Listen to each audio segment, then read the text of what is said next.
Saludos de bienvenida para todos. Continuamos con nuestro estudio en la sexta iglesia del Apocalipsis, la de Filadelfia, la cual es un modelo de fidelidad a pesar de la enemistad social que sufrieron y del antagonismo de los que el Señor llama la sinagoga de Satanás. Esto es, judíos locales que perseguían a los creyentes filadelfinos. Continuamos considerando la hora de la prueba que el Señor le dice a su iglesia que Él derramará sobre el mundo entero, pero que su iglesia será guardada de tal evento catastrófico.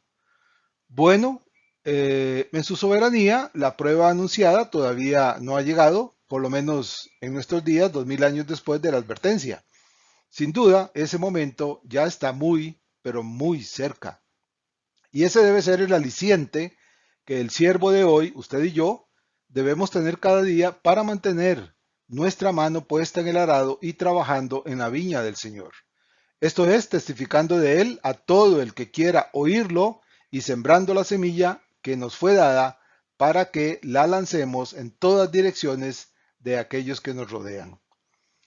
Con esta urgencia que ya está entre nosotros, sigamos aprendiendo de lo que el Espíritu quiere enseñarnos para que retengamos su palabra y vivamos según ella. Recordemos lo que el Señor Jesús afirma acerca de esto. Juan 14:21. ¿Quién es el que me ama? El que hace suyos mis mandamientos y los obedece. Y al que me ama, mi Padre lo amará, y yo también lo amaré y me manifestaré a él. Así que, como siervos fieles, que amamos ciertamente al Señor que nos salvó, guardemos sus mandamientos y vivamos según lo que en ellos se nos manda. Seguimos con la Filmina 54, ya propiamente en materia doctrinal, y reiniciamos la parte expositiva del estudio, sumergiéndonos profundo en el pasaje que, sin duda, tiene una gran visión escatológica y una enorme prueba del amor de Dios por su iglesia. Y aquí, entre muchos otros pasajes de la Sagrada Revelación, encontramos la respuesta que el Señor da a quienes se mantienen fieles delante de Él. Y ya que Él conoce hasta lo más profundo del ser, suyo y mío, puede conocer con total verdad cuáles son los motivos que mueven nuestro servicio delante de Él. Recuerda el Salmo 139, versículos del 1 al 16 que hemos leído en otras ocasiones. Es absoluto en todo lo que afirma. Dios conoce todo de mí y no hay forma en que se le pueda esconder algo. Por eso cuando Él le dice a los filadelfinos en Apocalipsis 3:10, el versículo base, por cuanto has guardado la palabra de mi paciencia, yo también te guardaré de la hora de la prueba que ha de venir sobre el mundo entero, para probar a los que moran sobre la tierra. Podemos tener la más completa certeza, no solo que esto lo hará el Señor, sino las razones por las cuales lo hará. En la respuesta del Señor hay certeza para el siervo fiel que esta promesa, pendiente aún de cumplirse, se le da únicamente a quienes verdaderamente muestran cada día de sus vidas la misma actitud que mostraron los fieles filadelfinos. Cualquier conducta o pensamiento que no sea igual al que tuvieron aquellos siervos, deja al siervo en la mediocridad y fuera de la aprobación divina total. Estamos en los comentarios y el de turno es el que abarca en el estudio de hoy, es de un siervo que cito con frecuencia, Evis Carballosa, quien, y de acuerdo a su análisis del texto, que incluye las palabras originales en griego, llega a la conclusión de que la iglesia no pasará por la prueba para el mundo, sino que será sacada y llevada por su Señor. Dice Carballosa, ahora bien, la promesa del Señor se extiende a la hora de la prueba que ha de venir sobre el mundo entero. ¿Qué significa esta frase? La respuesta a esa pregunta es de vital importancia. Otra cuestión importante que necesita aclararse es el significado de la preposición de, en griego es ek, que aparece en la expresión te libraré de. Hay quienes piensan que dicha frase se refiere a preservar a través de o mientras se atraviesa por la hora de la prueba. Otros, sin embargo, entienden que la referencia es a una liberación que consiste en remover del escenario de los sufrimientos antes que la hora de la prueba comience. Quienes entienden que el versículo se refiere a una preservación a través de la prueba, es decir, aclaro aquí significaría que la iglesia pasa por la prueba pero es preservada, insisten en que la iglesia pasará por la tribulación y por lo general intentan interpretar el significado de ek sobre la base de Juan 17:15 y Santiago 1:27, pero de inmediato se confrontan con serias dificultades. En primer lugar, en Juan 17:15, la petición del Señor es que los discípulos sean preservados del mal, mientras que en Apocalipsis 3:10 pide que sean guardados de un periodo de tiempo durante el cual Dios ha de derramar su juicio sobre la tierra. En Apocalipsis 3:10, la petición del Señor es sumamente enfática. Él no pide que los creyentes sean librados de la prueba, sino que lo sean de la hora misma de la prueba, es decir, del tiempo en que los juicios de Dios sobre la humanidad inicua se harán efectivos. Como comentario marginal y de cierre a esta filmina, sin duda Carballosa es enfático en lo que afirma y cómo lo razona. Esta forma de interpretar me lleva a volver a la pregunta que tantas veces se hizo en estudios anteriores sobre este asunto. ¿Por qué tiene la iglesia declarada justa y santa delante del Señor que pasar por esa hora de prueba, si ella ha probado que su fidelidad a su Señor es firme y verdadera? La comparación que Carballosa hace entre este pasaje y el de Juan 17:15, al menos para mí, deja claro que ambos momentos son diferentes en la forma en que los siervos del Señor son protegidos por su Señor. Y aun cuando tenemos claro que Dios es solo uno en tres personas, llama mi atención que en el caso de Juan 17:15, la protección es solicitada por el Señor a su Padre para que los guarde. Aquí es Él personalmente quien da la garantía total de que evitará que su iglesia pase por ese momento. Llegamos a la Filmina 55, sostenidos como estamos en la perfecta garantía y seguro cumplimiento de cada promesa que el Señor hace a su pueblo, seguimos sujetos con firmeza y convicción que esta promesa hecha a la iglesia de Filadelfia y que aún está pendiente de cumplimiento, porque esa hora aún no ha caído sobre el mundo de los impíos, está hoy, como dije hace un rato, muy, pero muy cerca. Para el gozo del siervo que estudia diariamente la palabra de su Señor, ya sabe que toda promesa que el Señor hace, la cumple, ya sea para bendición de sus siervos o para reprensión de estos cuando se desvían del curso de obediencia y fidelidad, o para juicio de los impíos. La promesa es puntual, directa y dice, volvamos a leerla, por cuanto has guardado la palabra de mi paciencia, observen, has guardado la palabra de mi paciencia, es decir, su evangelio de salvación. Yo también te guardaré de la hora de la prueba que ha de venir sobre el mundo entero para probar a los que moran sobre la tierra. Continuamos entonces conociendo los comentarios de Carballosa sobre el pasaje. Continúa el siervo de Dios y dice, los creyentes no son sacados de la hora de la prueba, sino librados de o mantenidos fuera de la hora de la prueba.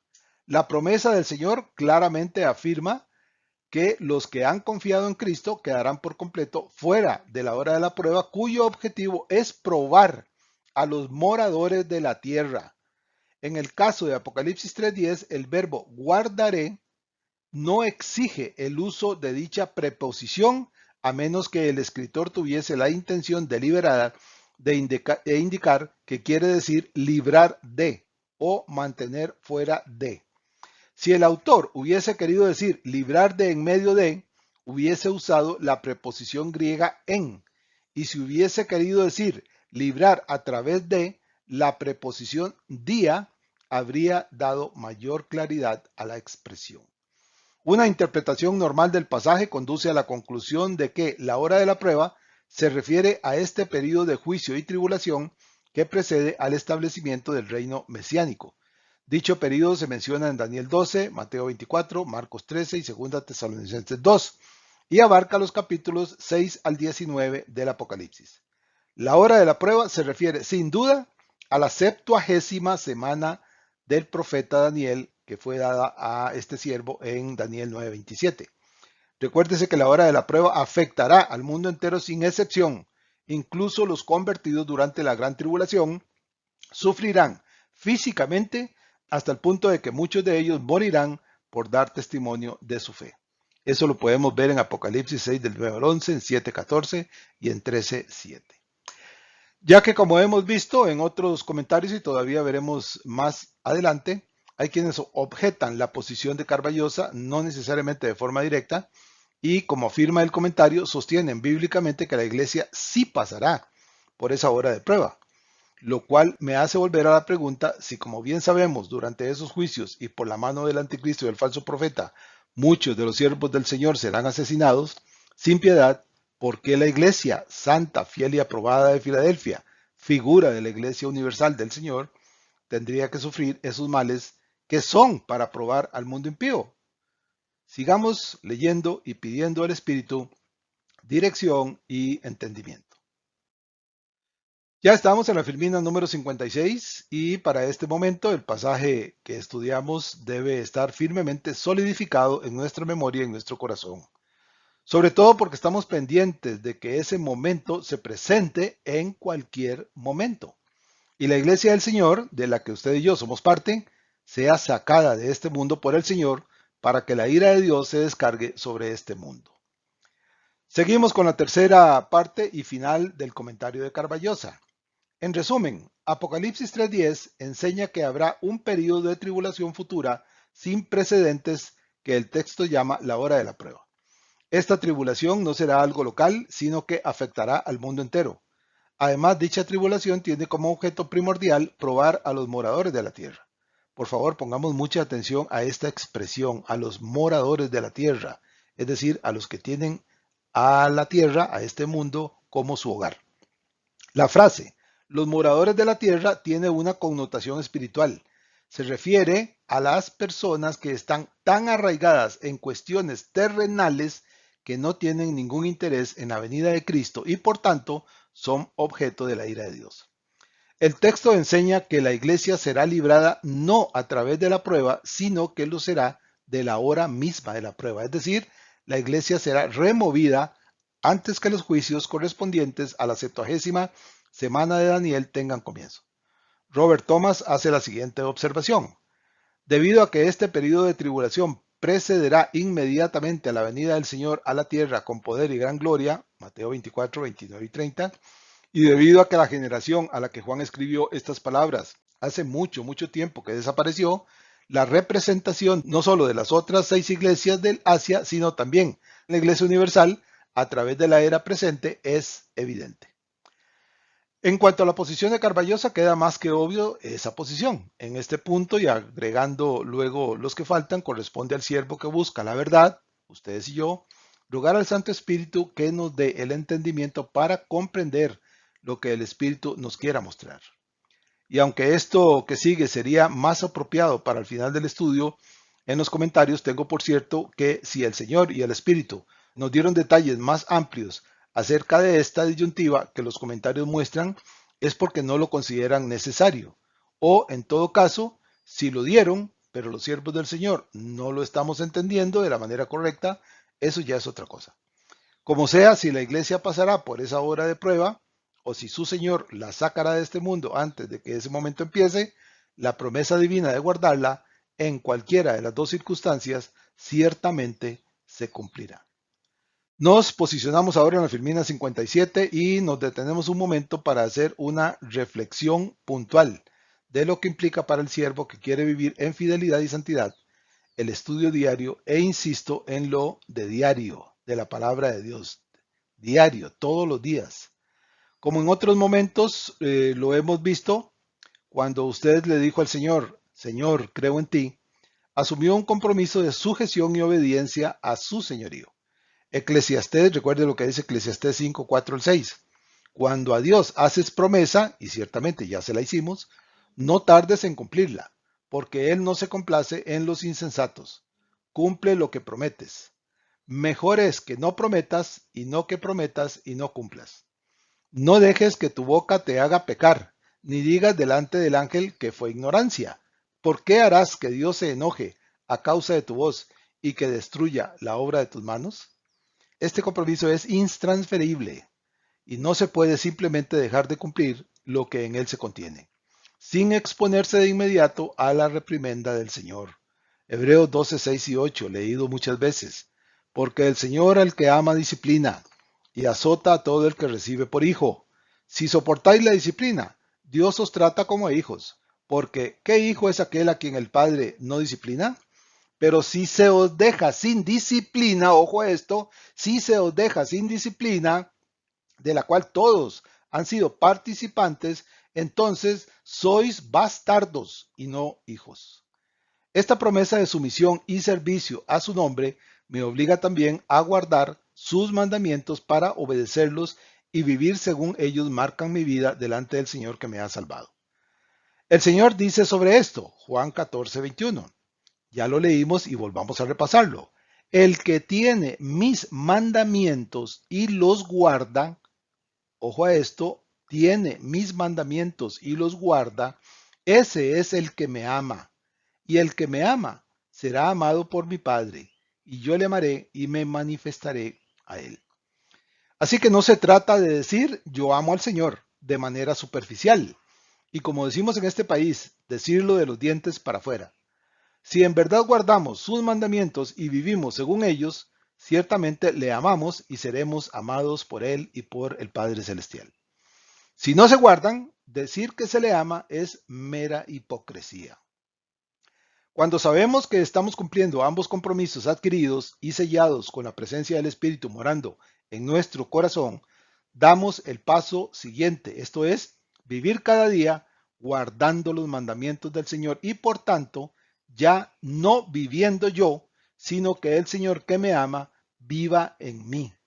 Así lo afirma Pablo, meta obligatoria para usted cuando dice en Gálatas 2:20.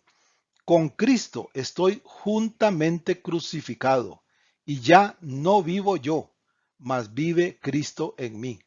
Y lo que ahora vivo en la carne, lo vivo en la fe del Hijo de Dios, el cual me amó y se entregó a sí mismo por mí.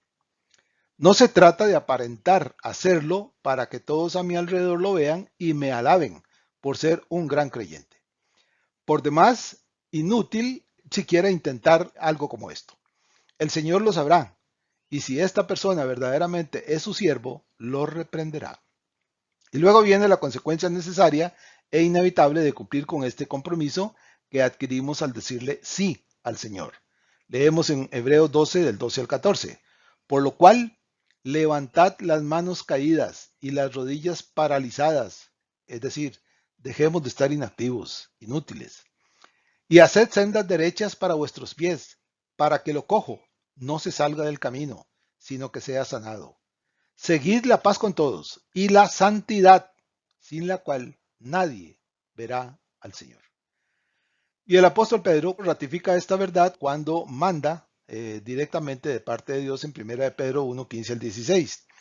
Sino como aquel que os llamó es santo, se refiere al Dios Todopoderoso, sed también vosotros santos en toda vuestra manera de vivir, porque escrito está, sed santos, porque yo soy santo. Claros y entendidos de las implicaciones de creer y confesar al Cristo como Dios, Señor y Salvador, reflexionamos un poco sobre lo que esto implica.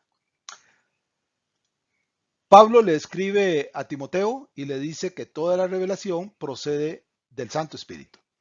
Para el siervo fiel, esta es una verdad inapelable e inmutable.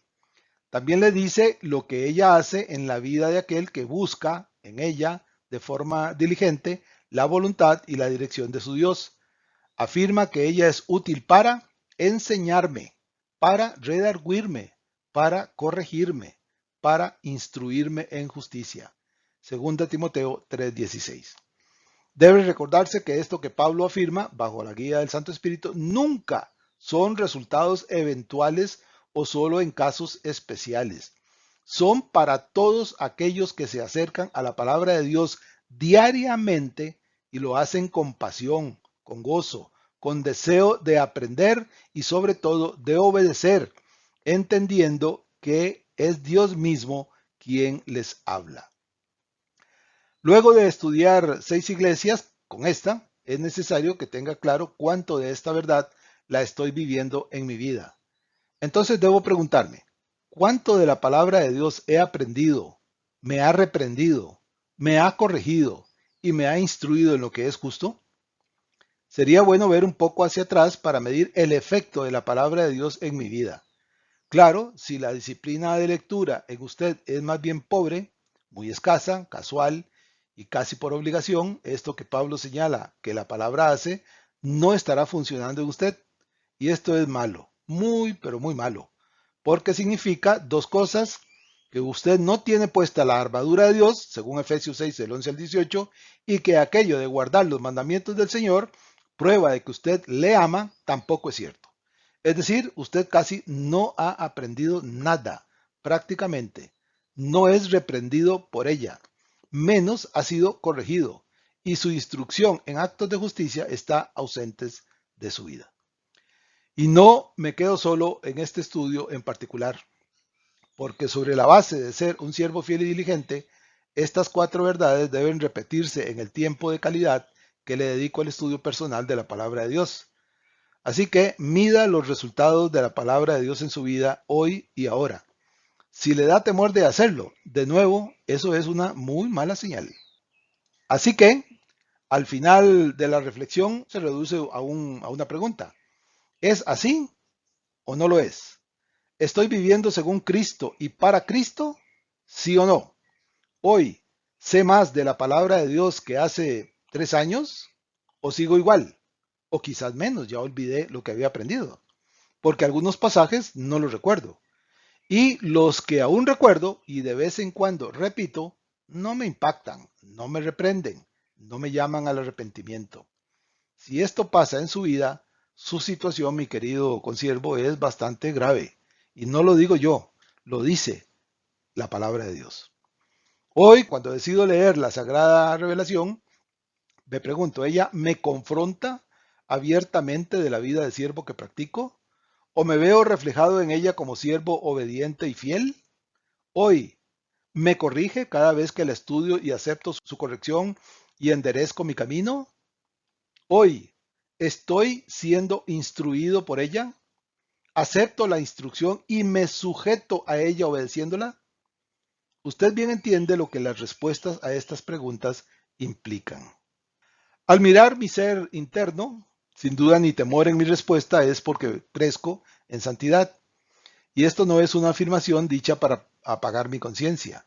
Es una verdad que experimento y mi entorno puede ver. Pero si trastabillo en alguna de ellas, por las mejores razones que yo le dé al Señor, mi vida ante Él es simplemente mediocre. Me autoengaño. Y usted ya sabe quién es el que se esconde detrás de ese autoengaño. Leemos en Jeremías 17 del 9 al 10. Engañoso es el corazón más que todas las cosas y perverso. ¿Quién lo conocerá? Yo, Jehová, que escudriño la mente, que pruebo el corazón para dar a cada uno según su camino, según el fruto de sus obras. Así que, luego de ver hacia adentro de su ser, llegue a una conclusión. Camino en obediencia, trastabillo más veces de las que quisiera, caigo con frecuencia en esa desobediencia. ¿Me importan mucho las cosas del mundo o sigo esforzándome para crecer en santidad cada día? ¿Dónde está usted en este momento delante de su Dios?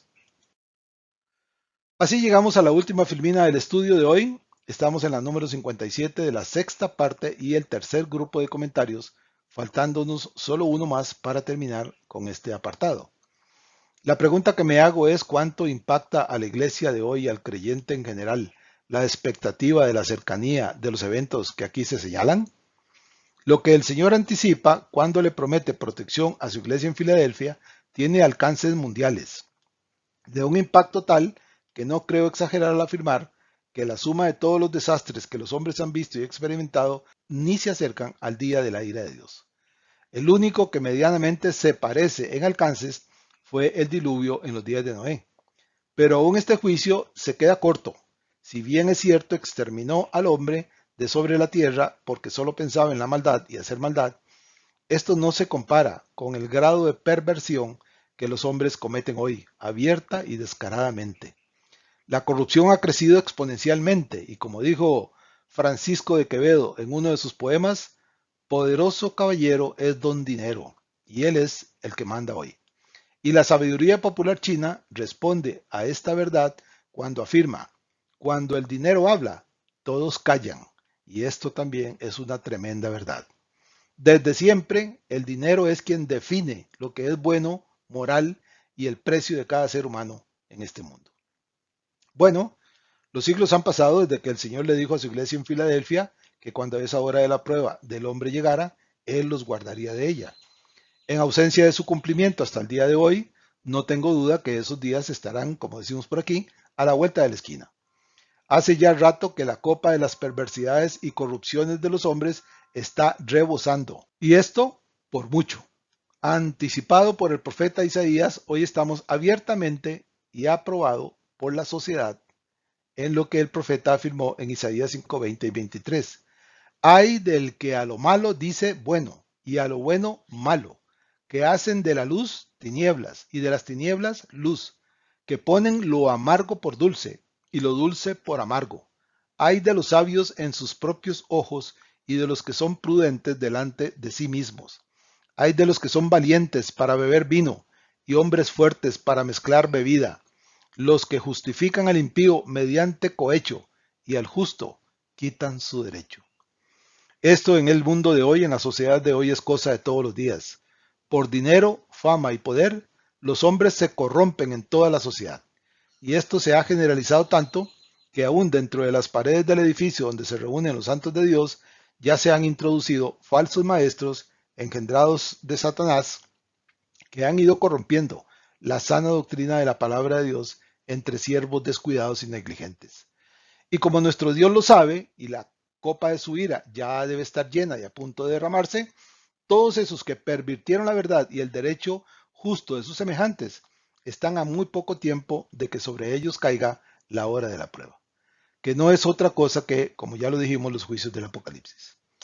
Por tanto, el momento de que la iglesia del Señor sea tomada por su dueño también está muy cerca. Hoy, más que nunca, dado que el dueño de la hacienda está por venir, me toca a mí y le toca a usted mantener su mano firme en la azada y seguir trabajando en el campo, preparando el terreno, lanzando la semilla y cosechando a los santos de Dios. ¿Qué mayor gloria para el siervo que cuando su Señor venga lo halle haciendo así? Lo afirma el Señor mismo en Lucas 12, 42 al 44. Y dijo el Señor, ¿quién es el mayordomo fiel y prudente al cual su Señor pondrá sobre su casa para que a tiempo les dé su ración?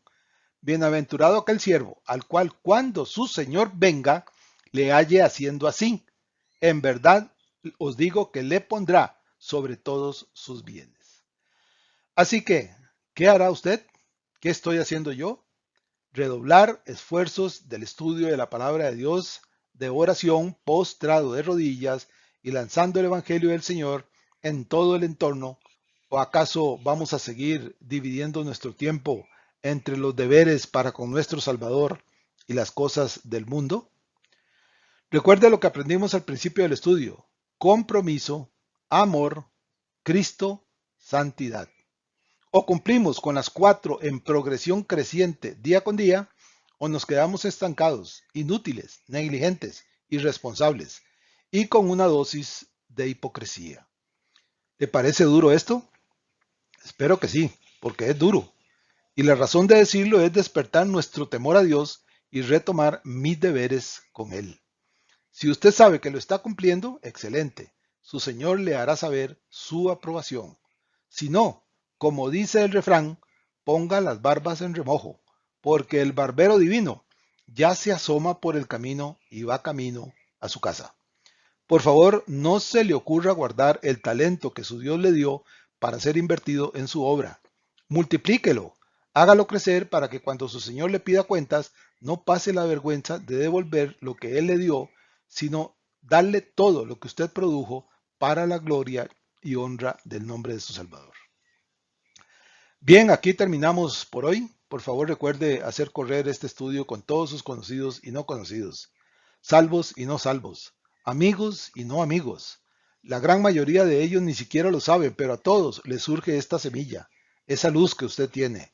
Repártala con liberalidad. Mande el estudio a todo el que pueda, sin importar su condición espiritual. Recuerde que este estudio también está en Spotify, en Apple y en Amazon. Y usted lo puede colgar en su Facebook, en X, Telegram, TikTok, Instagram y todas las redes sociales que aparecen por ahí. Además de usar su WhatsApp y remitir el enlace a todos sus contactos. Recuerde por favor verlo en el canal de YouTube para que esta red social lo promueva y lo remita a otros que ni siquiera saben que Cristo los puede salvar. Entre más vean el estudio en YouTube y le den el dedito arriba, más probabilidades de que sea promovido por el canal. No es que Dios lo necesite, pero este es un paso que podemos dar para que el Evangelio corra por todo el mundo. El fin se acerca. Apurémonos para alcanzar a tantos como podamos. Concluimos entonces. La paz y la bendición de Dios los alcance siempre y con su ayuda y buena voluntad nos estaremos oyendo prontamente. Saludos, bendiciones para todos.